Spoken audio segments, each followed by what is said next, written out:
Imagine if you could make a full-time living inside of a game. Imagine if you were to do whatever your hobby is. Say you enjoy cutting wood inside of a game, or mining ore, or making things with that ore, or making houses with that wood, or making clothes, or baking. Say all of these things could be done inside of a game or a virtual world. Now imagine that there's a currency that can be used to exchange for those goods. So say I cut 100 pieces or 100 logs and I exchange them to someone else who needs them to build a house, and they give me currency, a token. Now say that token, just like any other game, right,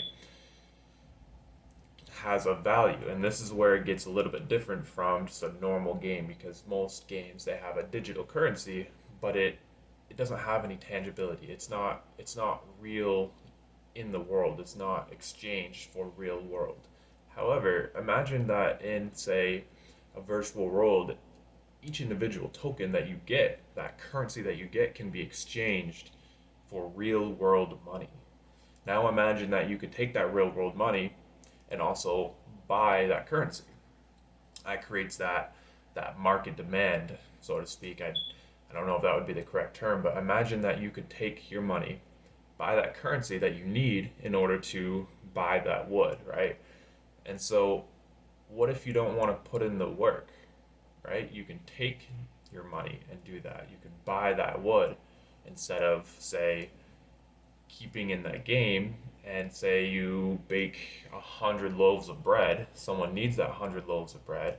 So now they're giving you that 100 loaves of bread for that wood. And so it's creating that economy within the game, and you never had to spend a dollar. So what if you spent your time, and that's oftentimes what we do, right? We exchange our time for values. Things ideally, as Robert Breedlove would say, of equal value is kind of the expectation. So say say in the game you spend 8 hours a day, right? A normal working day. You spend that 8 hours a day baking loaves of bread and cutting wood. Now you have your time spent in that game, but it's a virtual world. Imagine it being the same thing as real life. And so you take that money, or sorry, you take that those goods and you exchange them for money. You exchange them for that currency inside of the game, that someone is paying you for those goods because you spent your time doing so. And now you have this currency that you can exchange for real world money. So then you take this real world money and you purchase the part you need for your car, or you pay your bills, or you buy your food. So in a sense, it's really the same thing as if you were to be working in real life. The difference is you're probably doing something a little bit more enjoyable, or that you might enjoy more. The only difference is it's in a virtual world, but again can be exchanged for real world. And that's the beauty. I would say it's the beauty of where we're heading.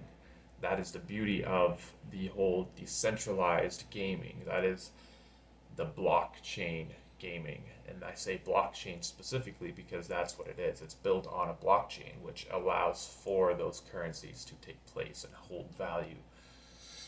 There's more to it, of course, and that's more than just this video, but just the general idea. Imagine that you can literally spend your time inside of a video game and have that time be worth what it would be if you spent it outside of the video game, right? Because I think that's something that we struggle with at times. I mean, I'm a gamer, and something I struggle with is that I put time into a game, but it means nothing, or at least it feels like it means nothing. At the end of the day, say I spent 100 hours in a video game, a week later, 2 weeks later, whatever, I'm not gonna benefit from it. I mean, I might benefit it from the immediate response that I got from it, and the benefits of the game itself, but I wasn't able to take my time that I spent into that game and exchange it for real world value. At least not usually. I mean, there are exceptions, of course, but this becomes more than just a game. It becomes, as I'm sure you've heard, it's like a metaverse, except for not the Facebook version. This is a decentralized version that it's far better, in my opinion. And that's the beauty of where we are heading. So imagine you take it a step further, and some games have done this. You know them as probably the Sandbox, Decentraland, where exactly that is land. It is where there's virtual land inside of a game that is used as property. It is a virtually tangible property that someone owns.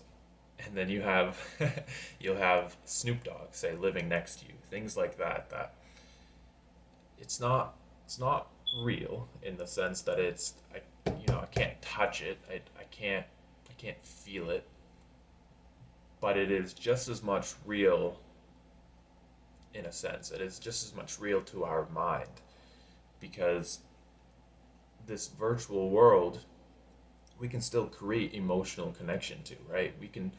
I don't know any of you have played video games, but I used to play a lot of World of Warcraft. And for me, there were certain areas in that game that I can see a picture of, and I have an emotional attachment to it. And that's the same thing as a virtual world, right? If we build a house inside of that game, if we spend our time doing so, that labor, we're going to have some sort of emotional attachment to it because we spent our time doing it. We sacrificed a part of ourselves to accomplish something. It doesn't matter where it is. I mean, even if you spend your time imagining something or drawing a picture, you're going to feel emotion attached to it because you spent your time doing it because you took a portion of yourself and you created something. And it's the same thing as a virtual land, right? If you build a house on that, chances are, excuse me, someone else is going to want a piece of that. Someone else is going to like that. Someone else is going to enjoy that feeling, that aesthetic that it gives. It doesn't matter if it's virtual or not, and it still allows us to create those connections, right? So you look at social media and how much time we spend on our phones or in a virtual world. It's the same thing. It's just more interactive, right? So we can say we're sending our friends messages over Facebook Messenger or Snapchat. That is a virtual communication. So what's the difference if we're in a virtual world where we're actually walking around, if we are actually talking to those people face to face in a sense, because we see a version of them and they see a version of us. This is of course just one aspect of so many so many evolutions or revolutions of digital age, the digital everything that we're becoming. We are so early on. I mean, you figure we only invented the internet in the 90s, right? It's been 30 years. That's a very short period of time to go from no internet and no sort of virtual, really much of anything, to having the world we're in now, where we're at the start of a digital age in so many other ways.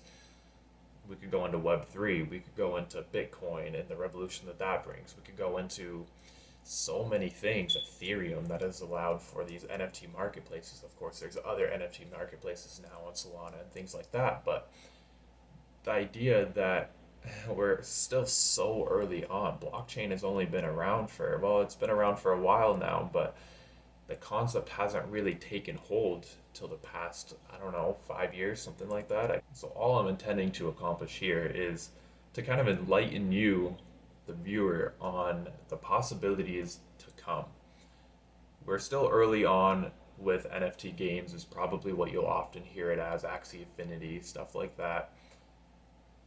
But that's just scratching the surface of what we can do with that. As I said before, imagine that economy within the game that you can take your time, you can trade it to accomplish tasks within that game, and then trade them for effectively real world money. That's the beauty of where we're going. That is an aspect of what gaming can be, and it's no longer at that point gaming. It's more of, you could argue it's an escapism in a way that we are getting away from whatever our current circumstances are and kind of building a life virtually.